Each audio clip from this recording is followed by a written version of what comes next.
And we'll begin at this hour in West Africa, where Nigeria's government says there will be a threefold increase of electricity tariff from 68 naira per kilowatt hour to 225 naira, which commences April the 4th. The vice chairman of the Nigeria's Electricity Regulatory Commission made this known in Abuja while briefing stakeholders of recent developments in the sector, saying that this will actually apply to Band A customers who make up less than 15% of available electricity customers in the country. Amadin Uyi reports. The speculation for increasing electricity tariff has been ongoing since December 2023. This has put many citizens on edge, as the increase in electricity tariff will have similar effect like the removal of petrol subsidy across the country, which has catalyzed an unbearable inflation. However, speaking to stakeholders in Abuja, the vice chairman of Nigeria's Electricity Regulatory Commission says that an increase is inevitable owing to the increasing cost of gas and the rising foreign exchange rates. The April supplementary order takes effect from today, and in that order, the Commission has approved a rate review of 225 naira per kilowatt hour for just under 15% of the customer population in NESI. So that means that less than 15% of the customers will be affected. Many of the customers previously classified as Band A customers will not be affected. In fact, majority of them will not be affected. The government has the ability to determine what customers pay. Because at the end of the day, our responsibility is to determine a tariff that ensures full recovery for investors. How they recover that money is actually, in some extent, in the hands of the government. And this is not peculiar to Nigeria. He, however, allayed fears that all customers affected will witness improved service and longer hours of electricity supply, saying that the Commission also intends to obtain more data from electricity distribution companies going forward. The rate that will be paid, which is 225, is just about 3 times the existing rates. Requires that the customer truly get the service. So I've told you that the Commission is leveraging on technology to ensure that we get access directly to the distribution system and get the data. As the data is being fed from the meters, the smart meters that have been installed on the feeders, we are getting in real time or near real time. We don't give the discos the opportunity of any manipulation of data. The Electricity Regulatory Commission also revealed that it intends to close the metering gap in the country using funds of those being affected by the increase in tariff. In Abuja for News Central, I am Amadin Uyi. Still on electricity tariff increase, manufacturers and organized labor have strongly opposed the Nigerian government's decision to increase electricity tariffs by 240% for users enjoying a 20-hour power supply. They have emphasized the importance of maintaining electricity subsidies, cautioning that removing them could lead to the closure of manufacturing businesses and exacerbate inflation.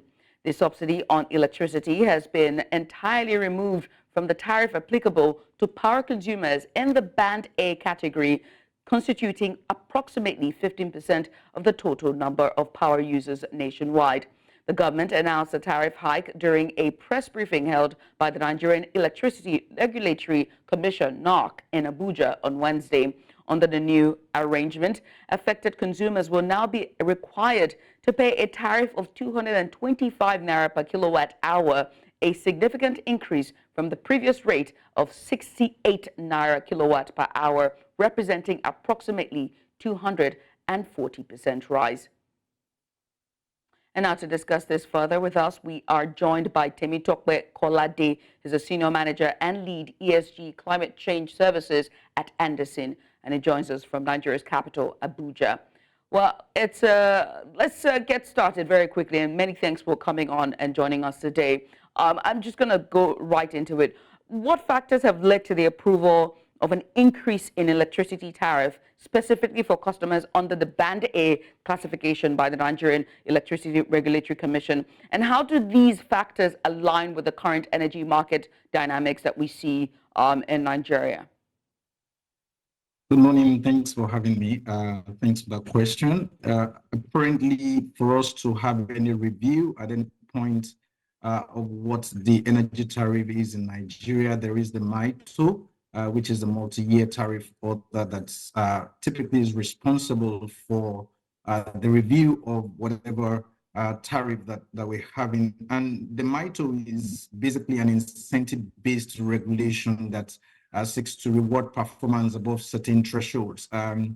Basically saying that customers would only be charged for as much service that they get. And of course, the discos that do very well in also providing power to the people would have this sort of remuneration that they get, essentially because there is the need to have some fair return on capital for the investors. And of course, the return of capital in itself, so that they can recoup the capital they have used in putting the assets in place over a number of years, and then to also be able to recover efficiently the operating costs and overhead. So that's basically what it is. But then the point would then be, can everyone afford it at the rates they would want people to get it, in trying to get back whatever their investment is, which is why customers are then categorized into different bands and say, oh, you know what, I'm going to give you power for this number of hours, and you're going to pay more if you're getting it for more than the number of hours. Apparently, when you then talk about the factors with respect to the current energy market dynamics in Nigeria, the price of gas has just increased, and that also means that these generators of power would have to recoup more of their investment as they put in more, because that means it has some more cost of sales for them. They've got to expense more into gas to ensure that they provide power to the people. And not to say the obvious, is to say that, I mean, power is also one of those commodities that are being subsidized by government. And so that's why we're seeing what we're seeing today in Nigeria. So what then would now be the implications? Implications as to, does the approved increase in electricity tariff from 66 naira to 225 naira per kilowatt hour for customers under Band A have for household budgets and consumer spending patterns, right? We have to look at the economics, particularly considering that Band A customers enjoy 20 hours of electricity supply daily. So if you have manufacturers who are under that band as well, and also companies there, people who have services and products, and also homes as well, we've seen a high and we're very uncertain times in our economy. I mean, you would agree with me as regards to that. Inflationary numbers month on month, when you look at the numbers on food as well. What would then happen when you look at the indices if this happens in terms of implications? Okay, thank you very much for that question. Number one thing that you would see is the impact on savings. There will be less to save for households. For instance, you would imagine also that disposable income will reduce, because people in Band A, for instance, would have to consume more in power. For those who were spending, say, maybe 50,000 in a month, they would have to spend at least about 150,000 naira in a month to ensure that they continue to enjoy the same power they enjoyed before. And the other side of things is that there will be changing consumption patterns for some persons. Some people would have to redistribute their income and say, you know what, I'm not going to take that much again. And it could even lead to potential economic slowdown for some people, especially those who use it to manufacture. And it has some other social implications, for instance, where you'd have that inequality and that widening gap between the rich and the poor. So these are some of the implications that we should expect for this sort of move. We can only hope that maybe there will be some caution somewhere to minimize the impact on households and the manufacturers and the economy at large. Right.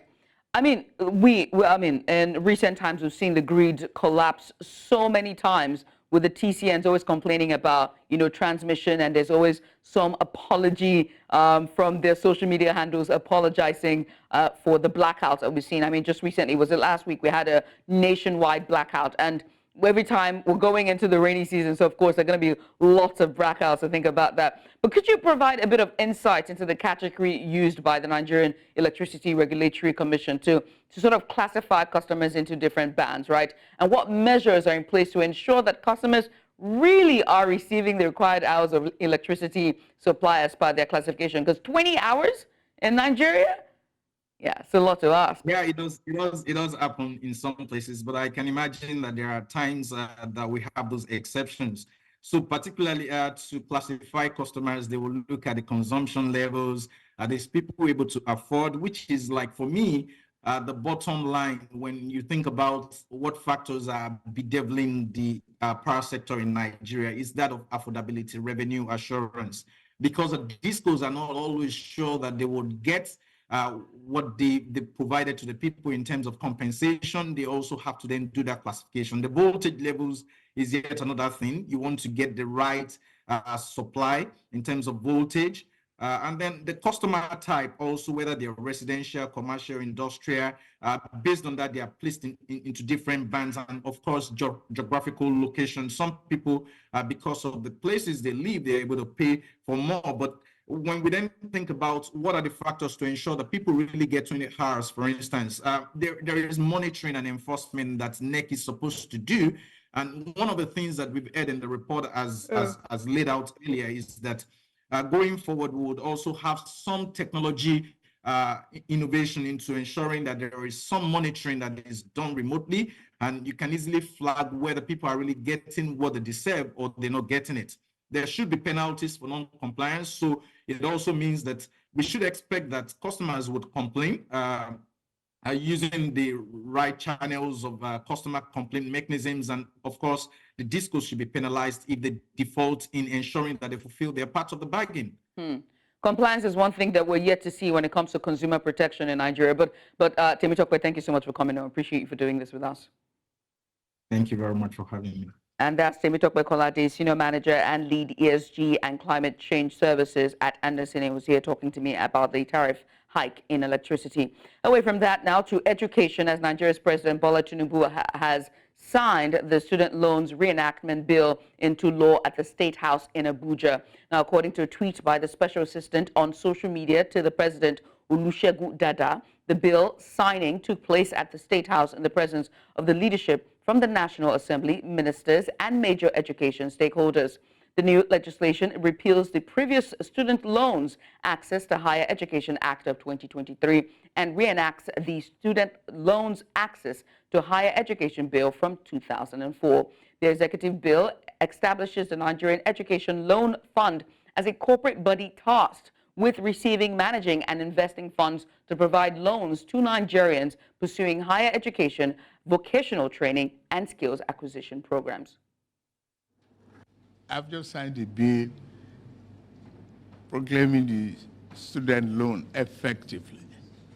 First of all, I must thank the members of the National Assembly for their expeditious handling of this bill, considering the children of Nigeria, that education is the tool to fight against poverty effectively. We are determined to ensure education is given the proper attention necessary for the country, including skill development programs. This is to ensure that no one, no matter how poor their background is excluded from quality education and opportunity. And still with education in Nigeria, the country has ranked 124 out of 137 countries in terms of quality of primary education, according to World Economic Forum. Now, this situation, experts believe, has worsened due to the low access rate by students and parents as a result of the rising cost of education, both at primary and secondary levels. Bridging this gap is the reason quality education remains top of the list for sustainable development goals to ensure education is affordable and accessible for all, regardless of their socioeconomic background. News Central's Omolola Olalade has more in this report. Nigeria's literacy rate increased by about 7% to a total of 61%, leaving 31% of the population non-literate. 68% of the youth in Nigeria in 2020 had received secondary education, and 15% of them had completed primary education, while 17% pursued higher studies after secondary education, according to Statista. Quality education, which happens to be the fourth item on the UN Sustainable Development Goal, remains a powerful tool for transforming lives of individuals and communities while contributing to the development of their society.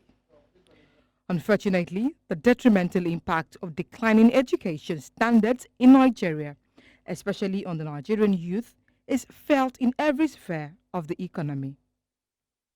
A situation that has left many citizens to seek quality education and greener pastures abroad. Also, after their education, they also seek for better work opportunities where the educational system is well developed. The economic system is more stable, the condition is perceived to have a higher quality of education, better prospect for career advancement. Invariably, the implication of this is brain drain. A lot of skilled Nigerian workers have been exported to other countries, which is a loss to the country. While some have the opportunity to travel abroad to seek quality education, others do not even have access to basic education back home. Kuma babban abin da yake kawo yanzu a yanzu da wannan karin da muke ciki talauci shewa mutane kanta.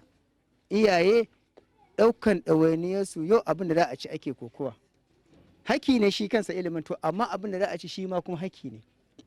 To idan uba ba shi da nutsuwa ba shi da abin da zai iya yi ya gabatar da ƴaƴansa ya ba su abin da za su ci, to wannan dole ne a samu naƙasu a cikin karatunsu. That was the fate of 10.5 million Nigerian children of school age in 2018.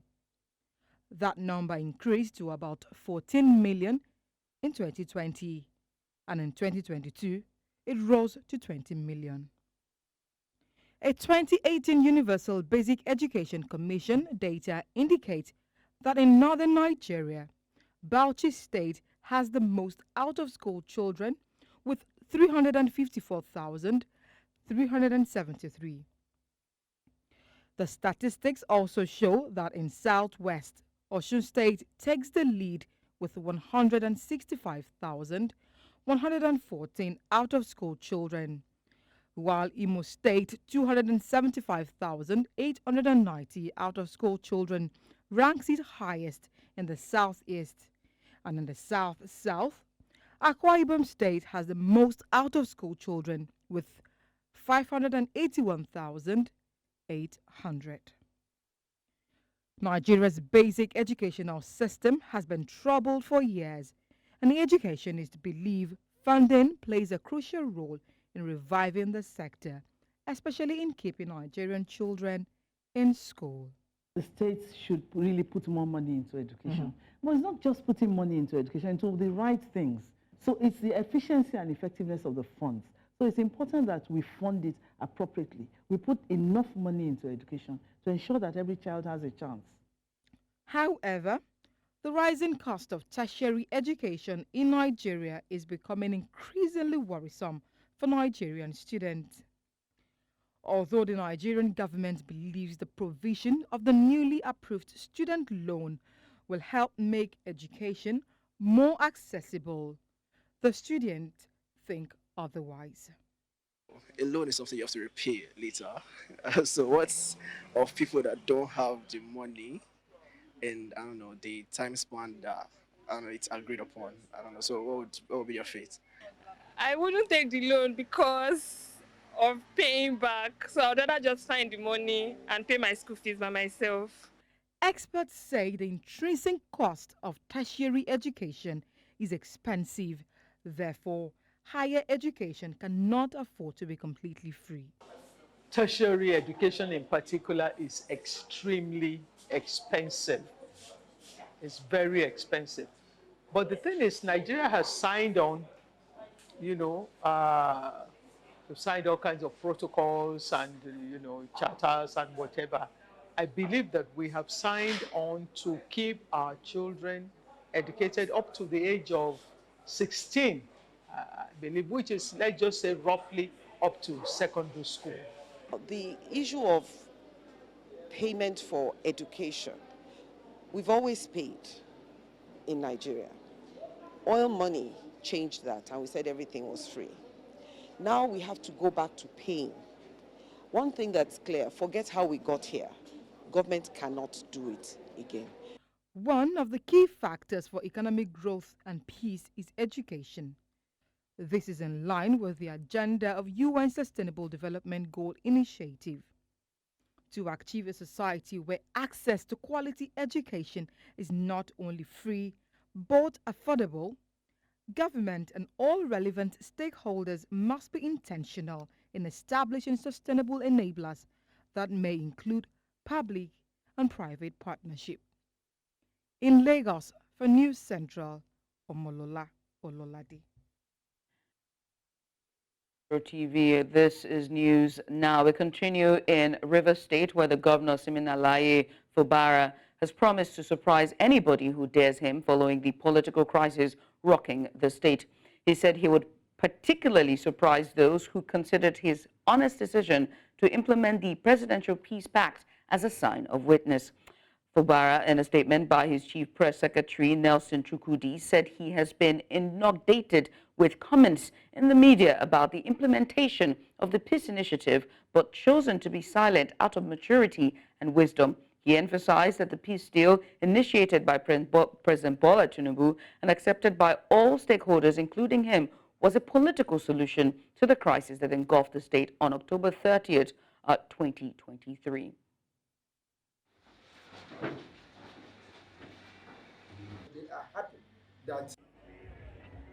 What is happening here in our dear state is somebody who have respect for an elder.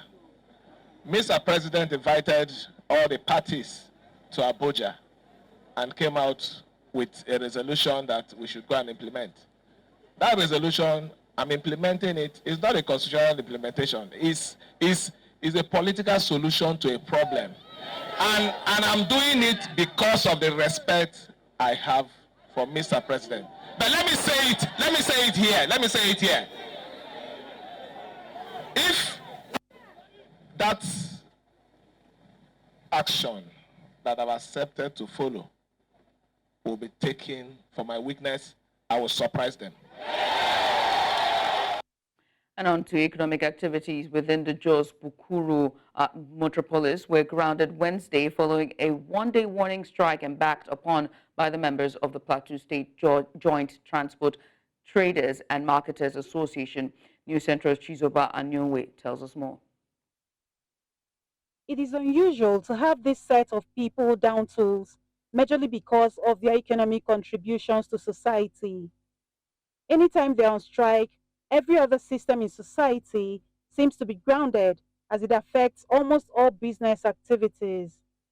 The joint union had on Tuesday briefed journalists on their displeasure following the state government's Executive Order 003/2024 directive that vehicles illegally parked within the metropolis be impounded and the sum of 500,000 naira paid before they are retrieved. We therefore call on the government of Plateau State to react his step on this executive order by releasing our impounded trucks immediately, provide designated roads for trucks, allow trucks moving goods to other states like Bauchi, Gombe, Adamawa, Taraba, Yobe, Borno, and Jigawa states to use the bypass road to their various destinations, and further urge the government to construct truck terminals. Fallout of the joint union's order on Tuesday is discompliance by members who stood by their shops, watching and hoping they will be ordered otherwise for the business of the day. They are asking government to see how they can at least relax some of the policies so that it will be more better for them, so that will be, the cost will be a little bit cheaper for them. No motor comes till 9 o'clock.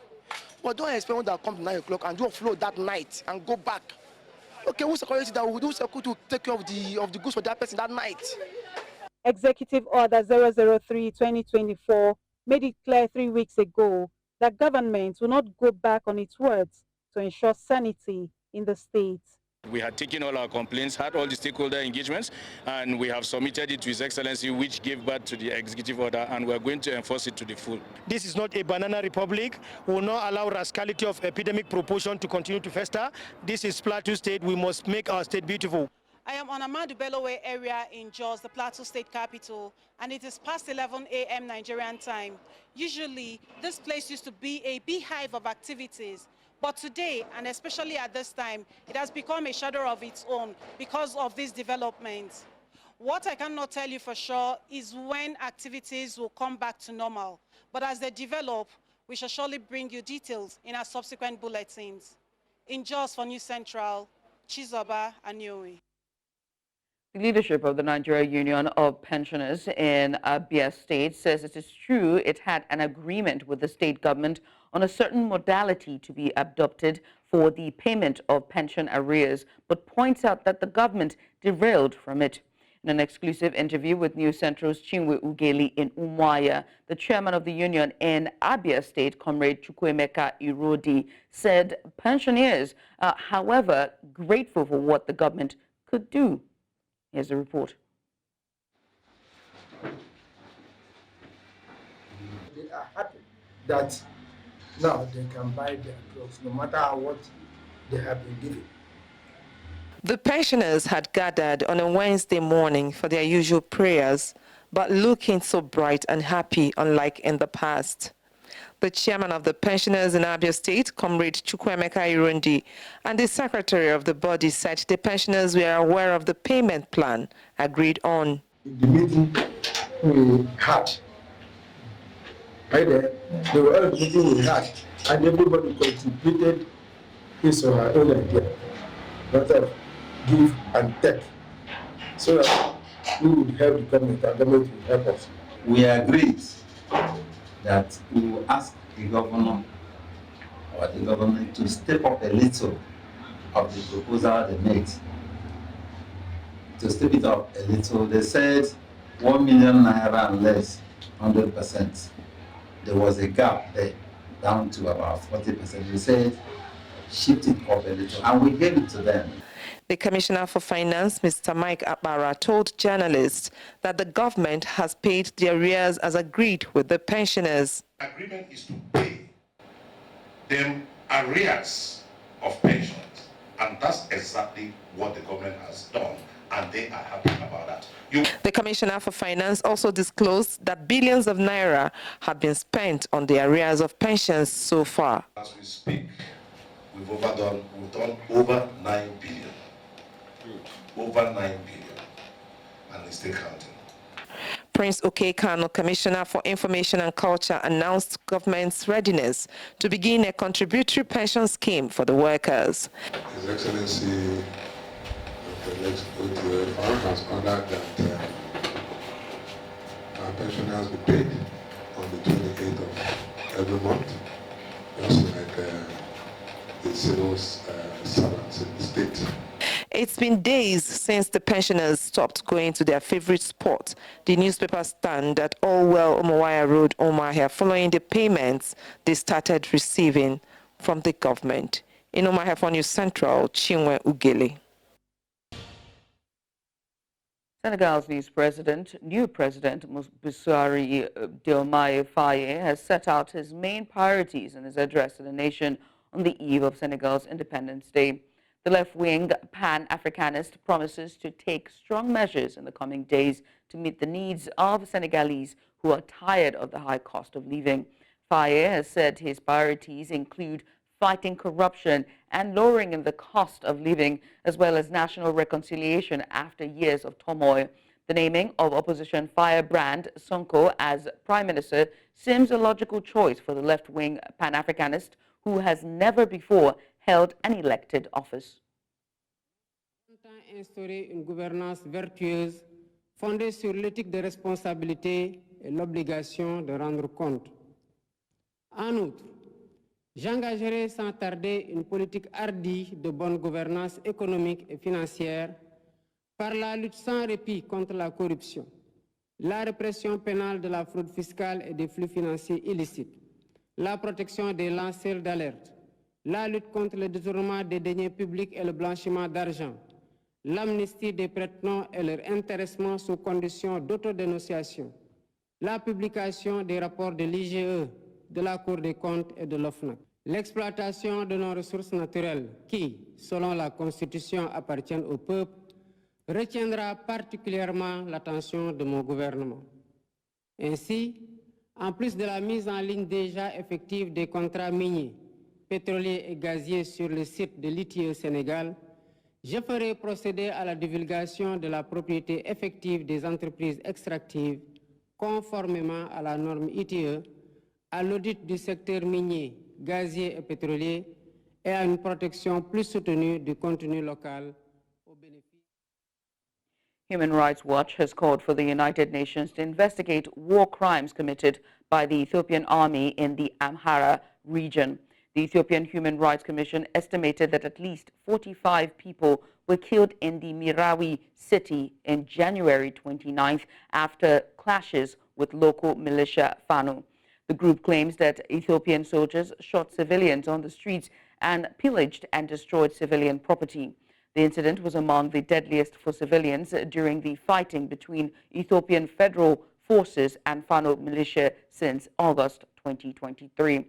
HRW has urged the UN High Commissioner for Human Rights to launch an independent inquiry into the abuses in the region and called on the African Union to suspend all deployments of Ethiopian federal forces to peacekeeping missions until commanders responsible for grave abuses are held accountable.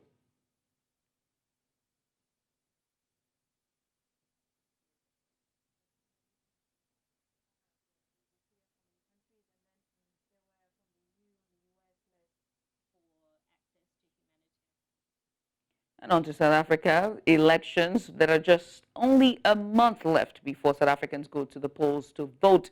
Leaders and representatives of all political parties that will contest South Africa's national and provincial elections on the 29th of May 2024 will gather at the Gallagher Convention Center in Madrid to sign the elections code of conduct.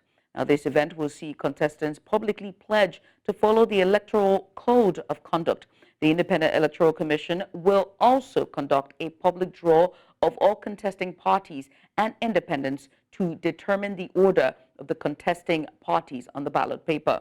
Meanwhile, some party members have already been flagged for inciting election violence, and these pledges done publicly will push the Electoral Commission to act swiftly against such. Yes, good morning to you and also good morning to our viewers. Coming to you from Johannesburg in Midrand at the Gallagher Estate, where political parties will be gathered. As you can see behind me, the preparations are going on. Political parties will be here. All political parties will be contesting the 29th of May elections here in South Africa will be gathered here just to sign the code of conduct. And just not to take your time, joining me is the Chief Electoral Officer, that is Sly Mamavolo, just to tell us a bit of what will be happening here. Good morning, sir, and thank you for joining us here at News Central TV. Can you please take us through what will be happening here today? Well, today it's an important occasion because we're having leaders of political parties contesting the elections coming to make a public pledge to abide by the provisions of the Electoral Code of Conduct. Of course, by operation of law, they are already bound by the code. Today is more about them having a public commitment so that members of the public can know that their leaders support the code, and furthermore, political leaders have an obligation to teach their supporters about the provisions of the code and to encourage them to comply with the provisions of the code. So it's an important occasion. The second part of the event will be a ballot paper draw, where the sequence of parties on the ballot paper will be determined. So it's important to the extent that it's a final touch in the preparation of the ballot papers for the elections. So you can only be on the ballot paper if you comply to the provisions of the law. It cannot be that some parties comply and others don't comply, yet they are all on the ballot paper. So those that are not on the ballot paper is precisely because they've not complied with the provisions of the law. Some of them are challenging that in the electoral court. Well and good. Let the court evaluate the evidence before them and make the determination. Thank you so much for joining us here at News Central. That was the Chief Electoral Officer, Mamabolo, taking through us to what is going to be happening here today. We know that 29th of May is the election day, D-Day for many South Africans here, the citizens, to choose who they want to represent them, rather, in the parliament and also as the president. We know that there are so many political parties who are complaining that they've been left out on the ballot, but he just explained why some political parties are not on that ballot. It's back to you in the studio. Zambia successfully negotiated a restructuring agreement with a consortium of private creditors concerning $3 billion of its international bonds. Now, this development marks a significant advancement in the country's prolonged debt restructuring process.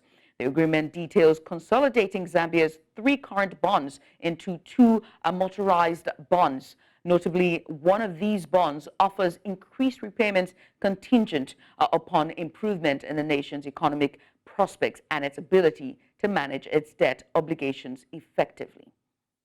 And to further discuss this, I am joined by an economist and member of CSO Debt Alliance, Emmanuel Zulu.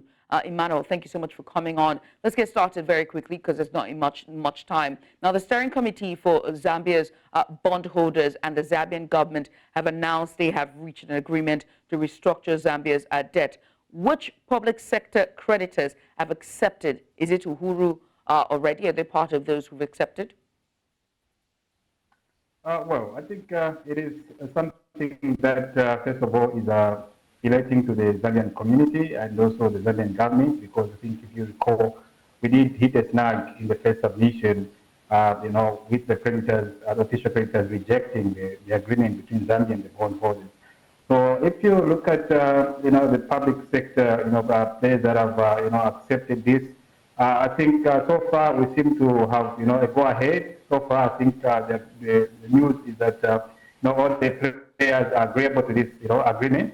But of course, as a civil society, we agree and we are happy with the development, with a few reservations regarding the conditions that have come with these, bonds, on the new issued bonds, so to say.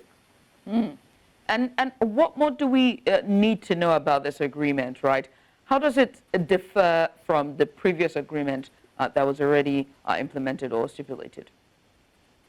First of all, I think we must take cognizance that there was an issue of comparability of treatment that was not, fully, made clear to the parties, and I think that was the reason why the official creditors did reject the first agreement between Zambia and the bondholders.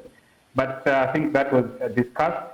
So you get to see that this time around the bondholders are foregoing over 800 million US dollars. Unlike in the first instance where they were just foregoing about 700 million US dollars. So you can see that there's an increment in how much they are foregoing in terms of restructuring. And the fact that now they are reissuing the bonds or maybe they have amortized the bonds into two. We have now bond A and bond B, which gives a bit of space for Zambia, to prepare itself to start repaying these bonds at much lower interest rates. Because if you see the previous interest rates were quite high, we're talking about 7%, 8%, and above that. But now they've been reduced to about 5% and slightly just above that. So it gives a bit of fiscal space to Zambia, and I think the official creditors feel it is something that is acceptable and meets the comparability of treatment at this point. But of course, we see it to also be a bit of a challenge, especially that you now have two bonds. One, of course, has a higher interest rate and has got a short-term maturity, but the other one, of course, has a lower interest rate, but has got a condition tied to it, whereby if the conditions, the economic conditions improve, Zambia will have to pay more, or maybe even the repayment period will have to be shortened.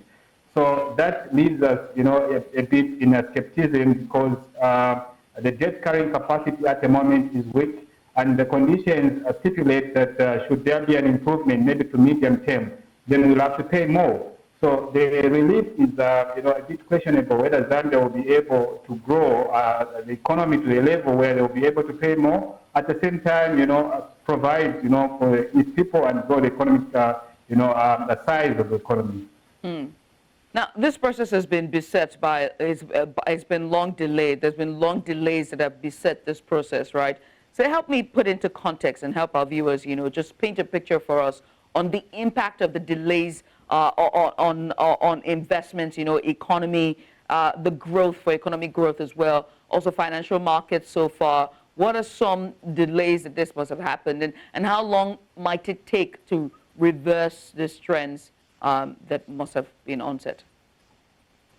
Yeah, thank you very much for that question. The delays, of course, did have a negative impact on the Zambian economy, because I think the economy was characterized with skepticism, and investments were being held back because investors did not know what would come out of this deal.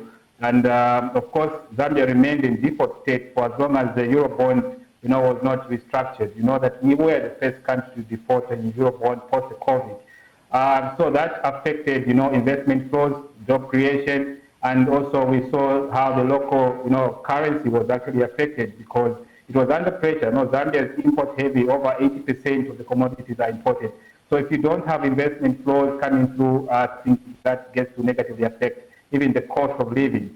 Well, I think on the delays, we expected this to be done as soon as possible, maybe a period of 1 year, but it went up to 3 years, and that also points to some of the weaknesses that we saw with the common framework, mode of debt treatment, because it did not stipulate a timeline under which, these negotiations and the restructuring should be done. So I think that is one take that we actually pointed out, even as a civil society, to say that, the debt, the common framework as the debt treatment tool did not have a time frame.